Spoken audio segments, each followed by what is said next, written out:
Good morning, student. Today we are going to start our new unit number 2, structure of atom. तो structure of atom की study करने से पहले हमें जो है एटम के बारे में स्टडी करना पड़ेगा कि एटम होता क्या है।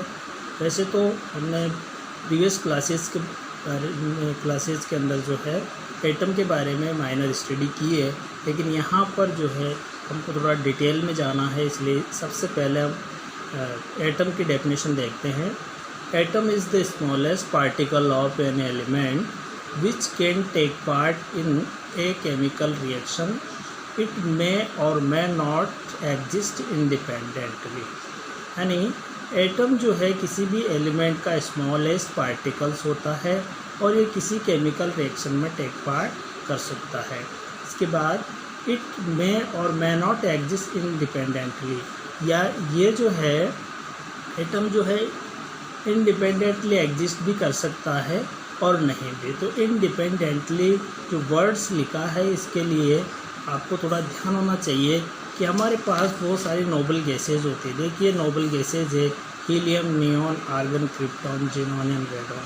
ये नेचर के अंदर जो है इंडिपेंडेंटली पाई जाती है, ओनली सिंगल एटॉमिक फॉर्म में पाई जाती है, इसलिए ये इंडिपेंडेंटली जो पाई जाती है। इसलिए यहाँ पर लिखा हमने कि ये जो एटम जो होता है वो इंडिपेंडेंटली भी पाया जा सकता है। और अदर एलिमेंट्स जो होते हैं जैसे ऑक्सीजन है तो ये O2 की फॉर्म में पाया जाता है, हाइड्रोजन जो है ये H2 की फॉर्म में पाया जाता है। तो ये जो है ये कभी भी एलिमेंटल स्टेट में नहीं पाए जाते हैं, इसलिए ये वर्ड्स यूज़ किया है कि ये एटम है ये मे और मे नॉट एग्जिस्ट इंडिपेंडेंटली है, इंडिपेंडेंटली एग्जिस्ट कर भी सकता है और नहीं भी कर सकता। इसके बाद आते हैं एटम के फंडामेंटल पार्टिकल्स। तो आपका नेक्स्ट टॉपिक है फंडामेंटल पार्टिकल्स ऑफ एटम। तो एटम के कौन कौन से फंडामेंटल पार्टिकल्स है उनके बारे में भी जो है स्टडी करेंगे। Atom is consist of mainly 3 fundamental particles which are listed in following table. तो एटम जो है उसके 3 मेन फंडामेंटल पार्टिकल्स होते हैं, उनको हमने एक टेबल के अंदर टेबलेट किया है। देखिए सबसे पहले यहाँ पर पार्टिकल्स होगा, फिर डिस्कवर्ड बाई उसने किसको खोजा है उसका साइंटिस्ट का नाम होगा इसमें। फिर इसके बाद चार्ज, तो चार्ज जो है 3 तरह से लिखा मैंने यहाँ पर। ESU इलेक्ट्रोस्टैटिक यूनिट में कूलॉम और रिलेटिव चार्ज क्या होगा उस पार्टिकल्स का। इसके बाद मास भी 2 तरह से डिनोट किया गया है, एक तो होता है एटॉमिक मास यूनिट AMU और किलोग्राम में। ठीक है, इस प्रकार से 1 बाई 1 देखेंगे। सबसे पहला जो फंडामेंटल पार्टिकल्स ऑफ एटम होता है वो है electron.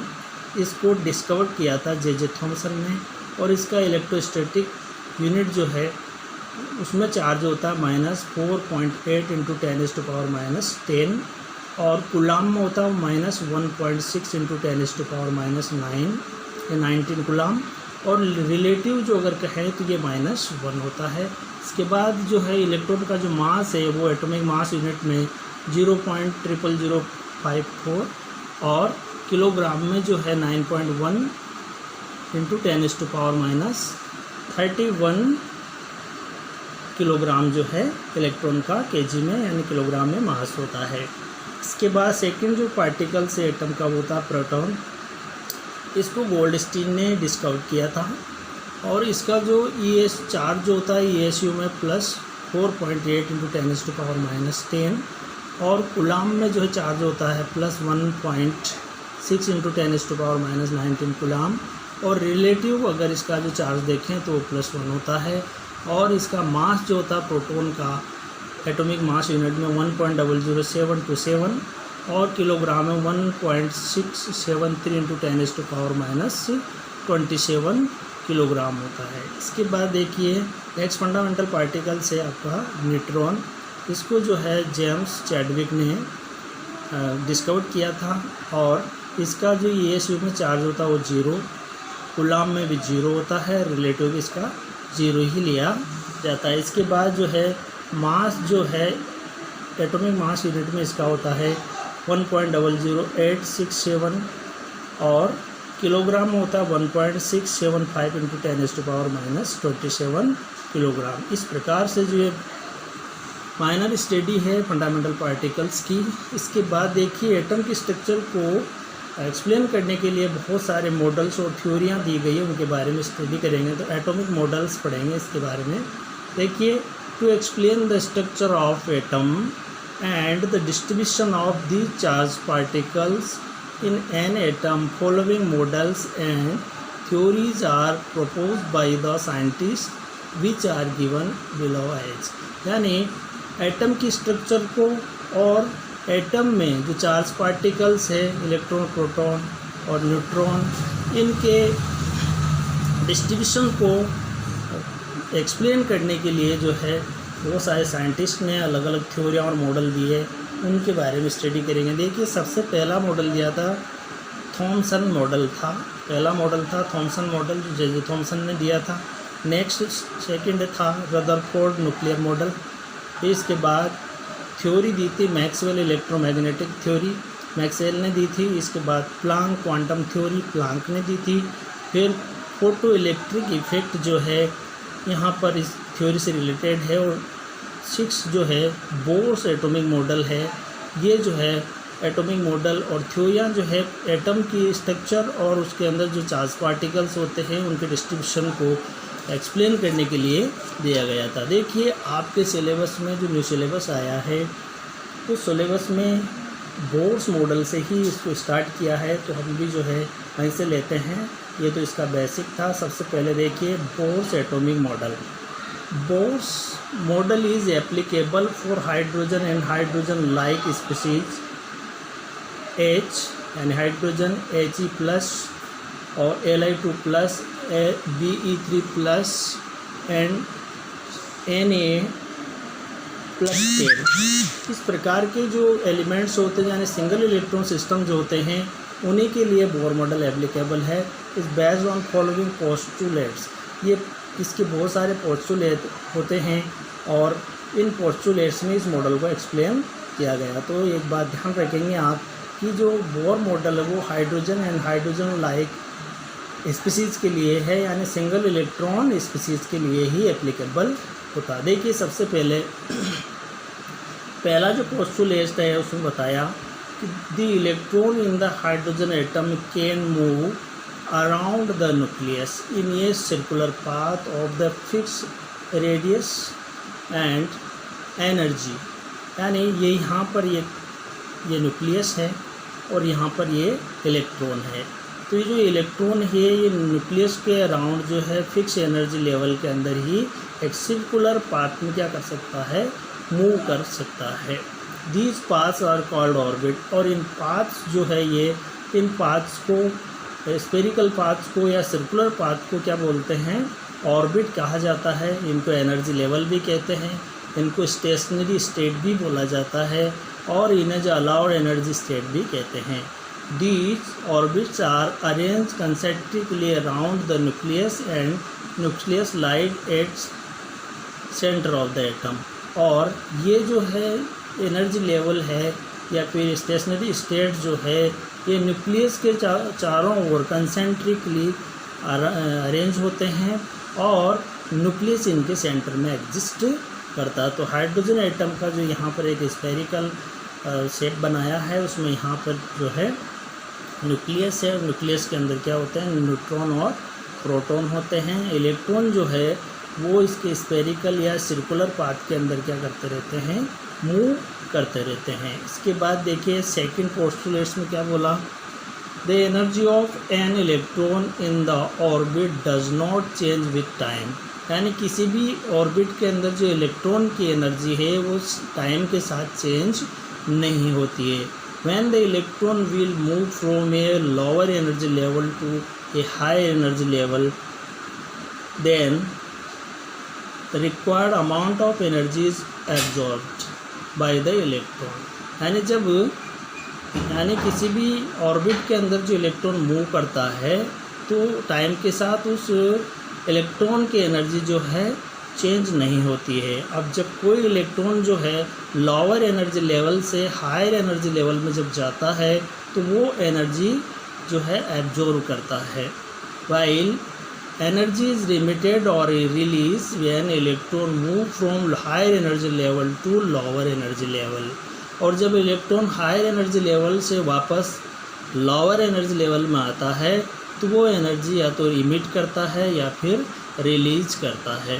The energy change does not take place in a continuous manner. और जो एनर्जी चेंज जो होता है इलेक्ट्रॉन का वो कंटिन्यूस मैनर में नहीं होता। एनर्जी इज ऑब्जॉर्ब और release by the electron is in form of photon. यानी जो इलेक्ट्रॉन एनर्जी रिलीज करता है या फिर एब्जॉर्ब करता है उस एनर्जी को फोटोन की फॉर्म में ही वो एब्जॉर्ब करता है। देखिए यहाँ पर जो एनर्जी डिफरेंस है ये डेल्टा ई जो है एनर्जी ऑफ फाइनल और एनर्जी ऑफ इनिशियल, और इसको जो E2 माइनस E1 भी लिख सकते हैं। यानी फाइनल यानी हायर एनर्जी लेवल की एनर्जी है और EI जो है ये लोअर एनर्जी लेवल की एनर्जी है। इसके बाद जो है इसमें किस प्रकार से ये इलेक्ट्रॉन मूव करते हैं इनकी एनर्जी को डिनोट करने के लिए हमने जो है एक डायग्राम बनाया है।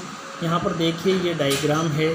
सपोज ये न्यूक्लियस है और कोई इलेक्ट्रॉन यहाँ पर है, तो ये इलेक्ट्रॉन जब यहाँ लोअर एनर्जी लेवल से हायर एनर्जी लेवल में जा रहा है, यानी यहाँ पर n बराबर 2 से यानी n इक्वल टू 2 से n इक्वल टू 5 में जा रहा है, तो क्या करेगा देखो एनर्जी एब्जॉर्ब करेगा। और किस फॉर्म में? फोटोन की फॉर्म में एनर्जी जो है वो एब्जॉर्ब करेगा। जब ये इलेक्ट्रॉन n इक्वल टू 2 से n इक्वल टू 1 यानी हायर एनर्जी लेवल से लोअर एनर्जी लेवल में आता है, तो ये जो है एनर्जी रिलीज़ करेगा या इमिट करेगा, वो भी किस फॉर्म में होगी? फोटोन की फॉर्म में होगी।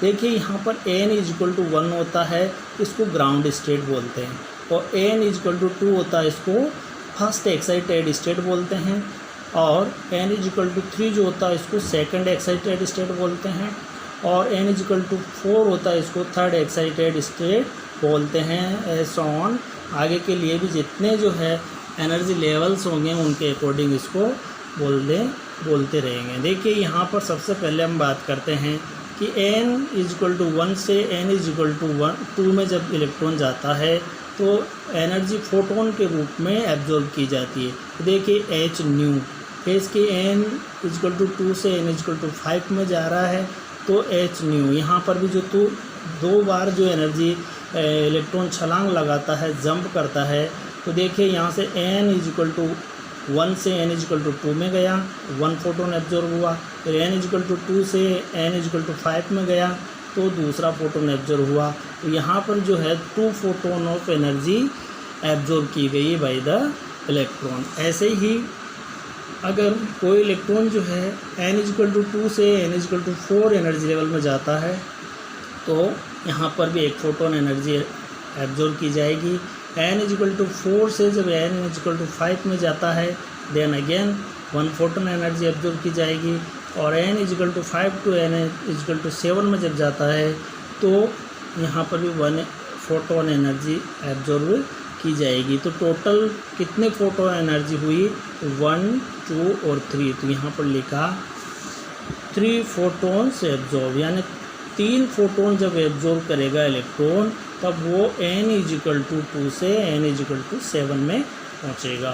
इसके बाद देखिए अब बैक हो रहा है, वापस मुड़ रहा है वहाँ से, तो n equal to 6 to n equal to 5 में वापस आ रहा, तो ये 1 फोटोन एनर्जी रिलीज़ करेगा, और n equal to 5 to n equal to 3 में आएगा तो 1 more photon energy is release करेगा। फिर n equal to 3 to n equal to 2 में जब आएगा तो again 1 photon of energy release करेगा। तो टोटल 1, 2 और 3 फोटोन्स ऑफ एनर्जी इलेक्ट्रॉन के द्वारा रिलीज़ की जाएगी। अब यहाँ पर देखिए ग्राउंड स्टेट को जो है शॉर्ट फॉर्म में हम GS लिखते हैं, और ये जो होती है लोवेस्ट एनर्जी लेवल है, और इसके लिए जो ऑर्बिट नंबर होता है n इक्वल टू 1 होता है। इसके बाद एक्साइटेड स्टेट को शॉर्ट फॉर्म में ES लिखा जाता है, और ये हायर एनर्जी लेवल होता है, और इसके लिए जो ऑर्बिट नंबर होते हैं वो n इक्वल टू 2, 3, 4 होते हैं। इस प्रकार से जो है जब कोई इलेक्ट्रॉन लोअर एनर्जी लेवल से हायर एनर्जी लेवल में जंप करता है तो एनर्जी का एब्जॉर्प्शन करता है, और जब हायर एनर्जी लेवल से लोअर एनर्जी लेवल में वापस आता है तो वो एनर्जी रिलीज करता है। अब थर्ड जो है पोस्टुलेट, उसमें बताया है कि the frequency of radiation absorb और emitted when transition occur between two stationary state that differ in energy by delta is given by, यानी जब एनर्जी का एब्जॉर्प्शन और इमिशन करता है कोई इलेक्ट्रॉन तो उनके बीच जो ट्रांजिशन होते हैं उन ट्रांजिशन की एनर्जी को जो है उन स्टेशनरी स्टेट के बीच जो इलेक्ट्रॉन का ट्रांजिशन होता है उसको डिनोट करने के लिए हम जो है उसको एनर्जी डिफरेंस की फॉर्म में शो करते हैं, और ये यहाँ पर जो है डेल्टा E = h न्यू होता है। अब देखिए यहाँ पर अपन को जो है फ्रिक्वेंसी फाइंड आउट करनी है, तो फ्रिक्वेंसी को निकाल लिया और h से इसको डिवाइड कर दिया, तो न्यू = डेल्टा E/h। h क्या है? प्लांक कांस्टेंट है। अब देखिए डेल्टा E जो होता है E2 - E1 होता है, तो यहाँ पर न्यू = E2 - E1/h। तो यहाँ पर जो है यानी किसी इलेक्ट्रॉन ने कोई इलेक्ट्रॉन जो है E2 - E1 एनर्जी एब्जॉर्ब कर रहा है, यानी कुल मिलाकर के लोअर एनर्जी से हाई एनर्जी लेवल में जा रहा है, तो हाई एनर्जी लेवल से लोअर एनर्जी को इस प्रकार से डिफरेंस की फॉर्म में लिखेंगे और उसको प्लांक कांस्टेंट से डिवाइड कर देंगे, तो ट्रांजिशन की फ्रिक्वेंसी आपको कैलकुलेट हो जाएगी। इसके बाद देखिए नेक्स्ट यहाँ पर जो है E1 जो energy of lower energy level, यहाँ पर E1 क्या है? Energy of lower energy level या ऑर्बिट भी कह सकते हैं इसको। E2 क्या है? Energy of higher energy level. यहाँ पर h क्या है? प्लांक कांस्टेंट है और इसका वैल्यू होता है 6.626 × 10⁻⁻34 जूल / सेकेंड। इसके बाद न्यू क्या है? Frequency of radiation. यहाँ पर जो न्यू है फ्रिक्वेंसी ऑफ रेडिएशन होती है। This expression is commonly known as Bohr's frequency rule. जो यहाँ पर हमने अभी ये जो एक्सप्रेशन लिखा है ये न्यू = E2 - E1/h, इसको बोर्स फ्रिक्वेंसी रूल भी कहते हैं। तो ये बात भी आपको अच्छी तरह से ध्यान होनी चाहिए। इसके बाद नेक्स्ट देखते हैं यहाँ पर द एंगुलर मोमेंट। यहाँ पर देखिए ये एक डायग्राम और है कि यहाँ पर ये न्यूक्लियस है और ये जो KLMN है ये सेल होते हैं, ऑर्बिट होते हैं, और इनको KLMN से डिनोट किया जाता है। इसके बाद इनको जो नंबर देंगे तो n = 1, n = 2, n = 3 और n = 4 इस प्रकार से लिखेंगे। यहाँ पर भी देखिए यहाँ कोई इलेक्ट्रॉन जो है इस एनर्जी लेवल में है और यहाँ से जब ये इलेक्ट्रॉन यहाँ जाता है तो देखिए यहाँ पर इसका जो लोअर एनर्जी लेवल है उसको E1 से डिनोट किया गया है और हायर एनर्जी लेवल है उसको E2 से डिनोट किया गया है। तो यहाँ पर जब इलेक्ट्रॉन लोअर एनर्जी लेवल से हायर एनर्जी लेवल में जा रहा है तो एनर्जी का क्या करेगा? एब्जॉर्प्शन करेगा। जब इलेक्ट्रॉन वापस हायर एनर्जी लेवल से लोअर एनर्जी लेवल में आता है तो एनर्जी इमिट करेगा, यानी एनर्जी का रिलीजेशन होगा, यानी एनर्जी रिलीज होगी। इस प्रकार ये डायग्राम भी जो है बताता है कि किस प्रकार ट्रांजिशन होते हैं वन ऑर्बिट टू अनदर, और उसमें जो फ्रिक्वेंसी चेंज कैसे होता है उसको जो है इसे एक्सप्लेन किया गया। नेक्स्ट होता है 4 पोस्टुलेट से इसमें बताया the angular moment of an electron is quantized, यानी किसी भी इलेक्ट्रॉन का जो एंगुलर मोमेंट होता है क्वांटाइज्ड होता है, यानी फिक्स होता है इन ए गिवन एनर्जी लेवल और stationery state. It can be express, यानी किसी भी ऑर्बिट के अंदर जो इलेक्ट्रॉन का एंगुलर मोमेंट होता है वो फिक्स होता है, यानी क्वांटाइज्ड होता है, और उस स्टेशनरी स्टेट के अंदर उस इलेक्ट्रॉन का जो एंगुलर मोमेंट है उसको इस इक्वेशन के थ्रू डिनोट कर सकते हैं। यहाँ पर जे जो है एंगुलर मोमेंट है और इसका जो वैल्यू देता है MEVR लिख सकते हैं इसको। यहाँ ME है तो E नहीं भी लिखे तब भी चलता है, कि बुक्स के अंदर E नहीं लिखा जाता है। E मतलब मास ऑफ इलेक्ट्रॉन बोलते हैं इसको, और इसका जो ये इक्वल टू होता है NH/2π। यहाँ पर n = जो है 1 2 3 कुछ भी हो सकता है। तो देखिए यहाँ पर वेरिएबल्स को डिफाइन किया गया, where ME mass of electron, इसको आप ओनली एम भी लिख सकते हैं। वी वेलोसिटी ऑफ इलेक्ट्रॉन, तो इलेक्ट्रॉन जब किसी ऑर्बिट के अंदर मूव करेगा तो उसकी कुछ ना कुछ वेलोसिटी होगी और उस वेलोसिटी से ही वो उसके अंदर मूव कर पाएगा। आर क्या है? Radius of orbit in which electron is moving. यहाँ पर रेडियस ऑफ ऑर्बिट है जहाँ पर इलेक्ट्रॉन जो है मूविंग कर रहा है। Thus an electron can move only in those orbit for which its angular moment is integral multiple of h/2π। यानी इस प्रकार जो है इलेक्ट्रॉन ओनली उन्हीं ऑर्बिट्स के अंदर मूवमेंट कर सकता है जिसके लिए जो उसका एंगुलर मोमेंट जो है वो इंटीग्रल यानी h/2π का इंटीग्रल मल्टीपल होता है। That means angular moment is quantize, यानी किसी भी इलेक्ट्रॉन का जो एंगुलर मोमेंट होता है वो भी क्या होता है?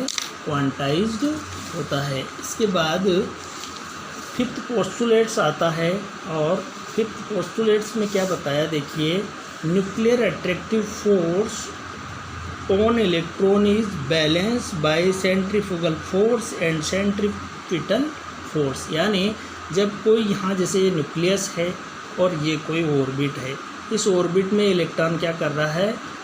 किसी वेलोसिटी से मूव कर रहा है, ठीक है। तो इस पर दो तरह के फोर्स अप्लाई होते हैं।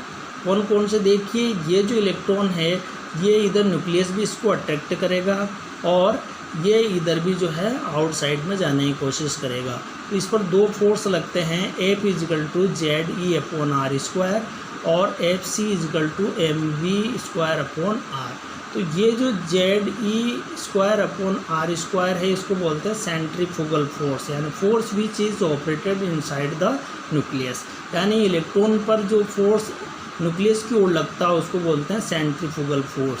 और सेंट्रीपिटल फोर्स उसके कहते हैं जो outside from to the nucleus, यानी बाहर की ओर जो फोर्स लगता है इलेक्ट्रॉन का उसको बोलते हैं सेंट्रीफ्यूगल फोर्स। और दोनों तरफ से जब ये फोर्स अप्लाई होता है तो जो है, क्योंकि आप जानते हैं कि वेक्टर में क्या होता है कि जब किसी पॉइंट पर सेम क्वांटिटी के फोर्स वर्क करते हैं तो वो एक तरह से उसका वैल्यू 0 आता है। तो यहाँ पर सेम क्वांटिटी के फोर्स वर्क कर रहे हैं तो इसका जो है ये न तो अंदर की ओर आएगा और नहीं बाहर की ओर जाएगा और फिक्स जो है ऑर्बिट है उसी के अंदर ये मूव करता रहेगा। नहीं तो अगर ये जो फोर्स है इम्बैलेंस हो जाते तो इलेक्ट्रॉन पर नेगेटिव चार्ज है और न्यूक्लियस पर पॉजिटिव चार्ज है तो इलेक्ट्रॉन को न्यूक्लियस खींच लेता, पर ऐसा नहीं होता है क्योंकि यहाँ पर दो तरह के फोर्स अप्लाई होते हैं। इनकी वजह से इलेक्ट्रॉन जो है अपने फिक्स ऑर्बिट के अंदर ऑलवेज मूव करता रहता है। इस प्रकार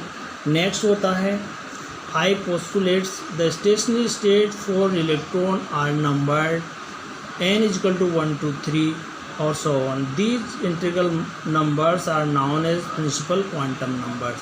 और यहाँ पर जो हमने अभी बताया था पीछे जहाँ पर अपने ये लिखा था, देखिए यहाँ पर जो क्या नाम से बोर ऑर्बिट्स होते हैं हाइड्रोजन एटम्स के, उन ऑर्बिट्स को n = 1 n = 2 और 3 4 इनसे डिनोट किया जाता है और इनको प्रिंसिपल क्वांटम नंबर भी कहते हैं। इस प्रकार जो है ये बोर मॉडल था इसको और इसकी थ्योरी थी, इसको अपन ने पढ़ा और इसके बारे में स्टडी किया। इसको आपको अच्छी तरह से लर्न करना है। इसके बाद इसकी जो एप्लीकेशंस है वो हम जो है नेक्स्ट वीडियो के अंदर कंप्लीट करेंगे।